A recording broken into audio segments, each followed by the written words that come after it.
Hi, I'm Alison from Bag Lady Bird Learn to Sew. Welcome. I bring you new videos every week showing you skills to make you a better dressmaker. So don't forget to like this video and subscribe to my channel for more of the same. This week I'm going to be talking to you about fabric and grain. So we're going to be looking at the straight grain, the cross grain and the bias and what they mean in relation to pattern pieces. I have got some fabric that I've purchased on the roll, and you can see, as with any length of fabric, or as with the length of fabric, what you will find is you have a cut edge, which is this edge here. So this is the edge that's been cut by the shop. You've got a selvage, which is this part here. So this is the finished edges, and this is how the fabric is made on the loom. So you've got the selvage there and there, so they are finished. They're sometimes finished with a different textured weave, so they can be easy to establish. And on some types of patterns, some types of fabrics, you'll find that you'll get it'll not be printed, or it'll have the name of the fabric, the brand of the fabric, or colour dots as well to tell you what colours are on there.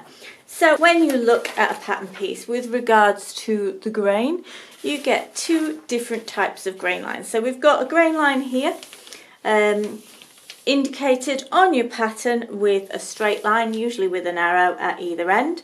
This one here says grain line on it. And what that does, it tells you how to place your pattern piece on the fabric. So how do you know what the right placement is for that pattern piece? The other thing you will find on pattern pieces is a straight line with arrows pointing to the edge of the fabric. And what that one means is that this needs to be placed to the folded edge, like so. The straight grain, the grain that the pattern pieces want to line up to, it runs parallel to the selvage. So I'm just going to draw a line on here, and this is your straight grain. Okay, so the straight grain is the strongest grain of the fabric. So this is where you want the length of your garment to hang on the straight grain, and pattern designers spend a lot of time establishing what should be the straight grain of their pattern so that it hangs correctly on the body. So the straight grain is crucial, and finding that and establishing that, you will want to make sure that the straight grain here, the grain line drawn on the pattern, is parallel to this selvage, or to the straight grain. So to do that, what you need to do is just measure from either end of the grain line on the pattern piece. So from here to the selvage, and again at the other end, and they both need to be the same distance so that you know that this line runs parallel to the selvage. So it's nice and easy to do that.